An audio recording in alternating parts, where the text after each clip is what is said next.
So Lake Ontario, really one of your first big stories here when you got back to Rochester.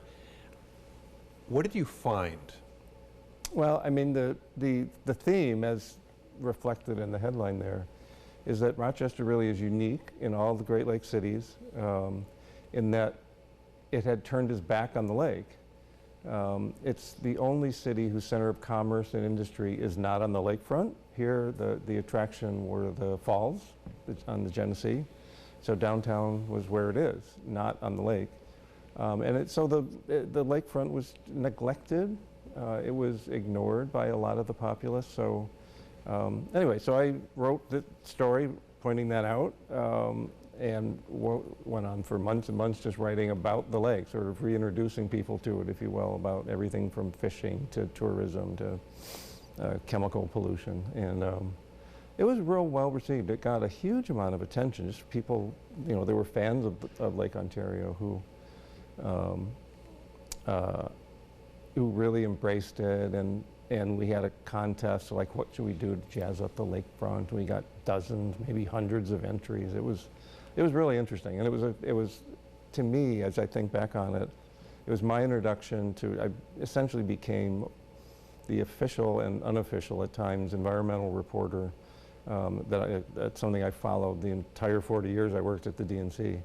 And a lot of the environmental things I did were focused on lakes, on Lake Ontario, on the Finger Lakes, on rivers like the Genesee and Oak Orchard Creek and Arundecoit Creek and Arundecoit Bay and on and on and on. And you know, it's as I think about it, I feel blessed in a way. I mean, we all are blessed where we live. We have such wonderful water bodies that most places in the country don't have. They don't have anything like a Great Lake and then Finger Lakes nearby, and then all these lovely smaller lakes and rivers. And so I spent a lot of time writing about, you know, about the good aspects, some of the challenges that they face with pollution. Wrote a ton about lake levels in Lake Ontario in a way that was daunting and somewhat controversial just because of the arguments about who was at fault for water being too high or too low. Wrote a lot about blue-green algae, which afflicts all the Finger Lakes now. I think I predicted it would afflict the Finger Lake before it ever did. And unfortunately, it came to pass. But so you know, it's been a blessing in a way to be able to write about these lakes, because it really is a distinguishing feature of our community. I think if anybody were to hold up the top 3 to 5 pieces of journalism in Rochester history, your reporting on Kodak would be one of them. How did that expose begin?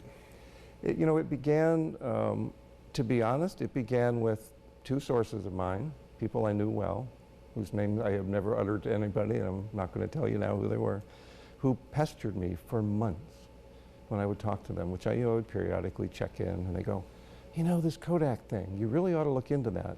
And what had happened is, you know, Kodak had a sterling reputation, really an international reputation for environmental stewardship. They were a very progressive company in many ways in terms of dealing with the hazardous materials that they used in their work and so on.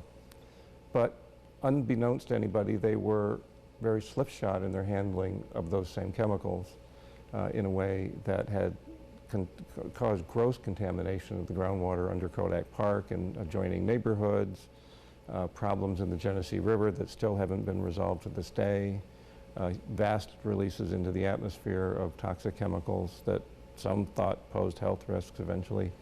But all of that was unknown, and they had hidden it from all their faults, from the regulators. And the state folks had just found out, and the people I was talking to had heard about it, and they were like, you really need to write about this. So finally I did.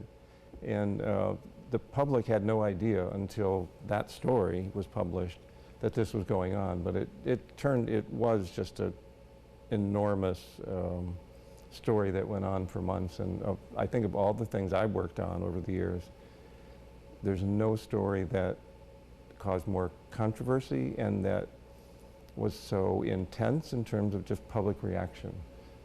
Because, you know, Kodak then, people who moved here in the last few years really wouldn't get it, but Kodak done was just dominated the landscape here. And it had really for years been largely above criticism. I mean, they were so powerful and such a big employer that people just didn't really criticize them much. And this was really the first time locally that there was sustained criticism. And some people said, yeah, that's awful, but other people pushed back and said it's not that bad. And anyway, it was a huge stink that went on for a couple of years. The company eventually admitted that it had hidden these problems from state and federal regulators. They pled guilty to 2 criminal charges in state court. They paid fines in the millions of dollars. And they committed to cleanups that are actually still continuing now 30-some years later, and spent probably hundreds of millions of dollars to sort of upgrade their environmental programs and their handling of chemicals. But just the way it influenced the local public perception of the company, I think was probably the most lasting impact of those stories. And it was, I would never say the beginning of the end of Kodak, because Kodak hasn't ended, for one thing, and it's also, there were other bigger factors that led to their bankruptcy and the shrinkage of their business. But it was a sustained black eye, I guess, and it was pretty intense. There was a lot of stories, but I am still pretty proud of what we did back then. Did the pressure and the criticism and perhaps even the status of the company make you question the direction you were going in at all?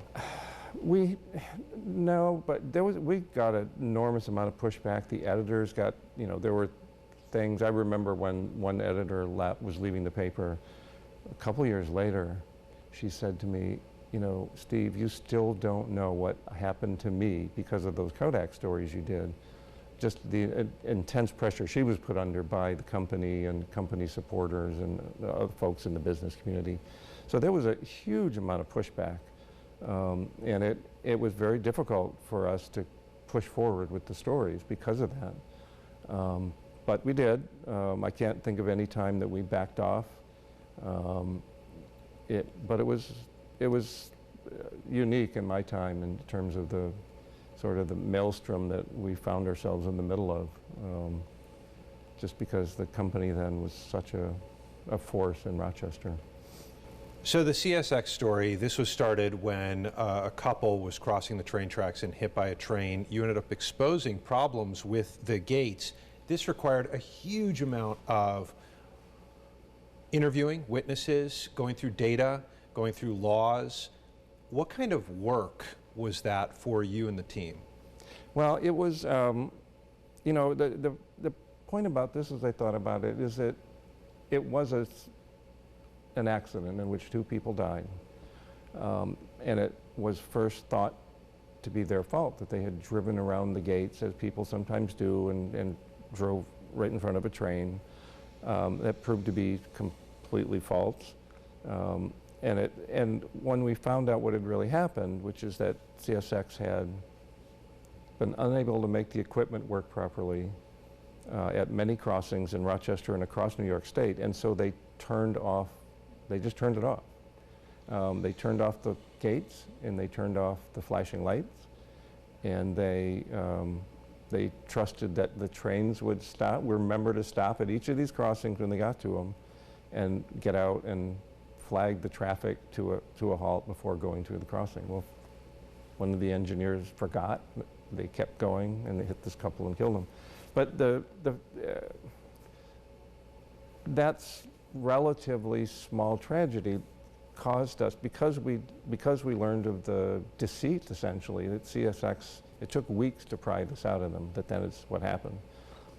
That caused us to really look more at the company and their practices. And so it was a huge amount of work. I mean, the thing I remember is data work.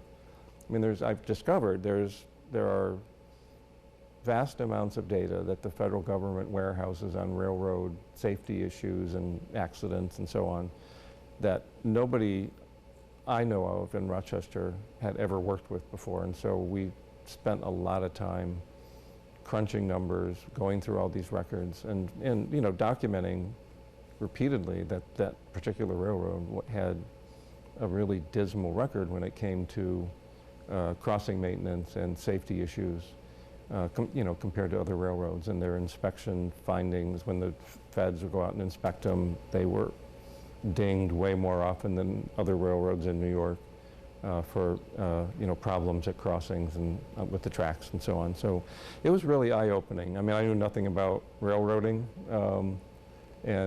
but did a lot of stories on their practices which were deficient. Sadly, in the middle of this, I heard from a family, I think they live in Greece, whose daughter had been killed by a CSX train up in Greece on Ridge Road in an accident that they had been told by the police and the railroad was entirely her fault. Someone slipped a surveillance video to the family that showed that it wasn't her fault, that in fact the gates and lights didn't work that night, and she didn't, and they failed to stop her, and she hit this train that was crossing Ridge Road. And that just kind of cemented things. In the middle of this is when a CSX freight train that consisted partly of chemicals bound for Kodak Park, they failed to set the brakes properly in the yard at Kodak, and it rolled all the way. I don't know if you were here then, but it was a big, probably the biggest fire in decades. The train derailed in Charlotte, up by the lake, and caught on fire. And could have been catastrophic. It wasn't, but it nearly was. So anyway, so CSX was really in the spotlight for months and months and months. And the feds hit them with a fine that really today doesn't look like a lot of money, but at the time was a near record amount. The state government went after them, extracted a fine and a really unprecedented settlement. Where they promised to reform their practices and so on. Even the 911 center changed the way it responded to motorist calls about crossing gates not working right. So there were a lot of things happened. There was a lot of impact that really grew out of this one incident, this awful incident where these two folks died. But I thought it was some good work that we did, and it is emblematic, I guess, of something I learned in all the years I was a journalist, is that some of the best stories come from places you wouldn't expect. They don't come from reporters sitting around going, here's what we need to investigate, here's what's going on. They come from chance events, from things you hear, from things that happen, that then expose or lead you to look into and then expose a greater problem. And this was an example of that. You spent your career looking behind closed doors, going underground, if Yeah. you will, going to places that other people just wouldn't go or didn't want to go. Now that you're retired, what's your reflection on all that? You know, I wrote a retirement piece for the Democrat and Chronicle, just sort of going over my career. And the point I made there, I think, is one I'd make here, is that so many of these stories come from the public. They're not things that journalists dream up sitting around a newsroom that they say ought to be covered. People call you on the phone. They write you letters, they send you emails, text you, say, you know, you really need to look into this.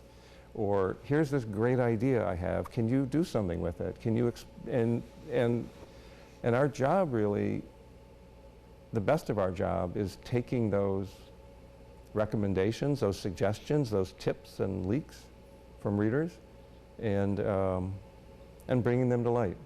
And if there's something that needs to be investigated, doing the investigation. If something needs to be celebrated, doing the celebration. But as I thought about it, just the connection between us as journalists and the readers, listeners, viewers is a symbiotic one, and that they really enable and support everything we do, or the best of what we do at any rate. And to me, it was a great career. I am thrilled that I had the chance to work here and do the stories I did, and to develop relationships with our readers and to help them bring things to light that needed to be brought to light.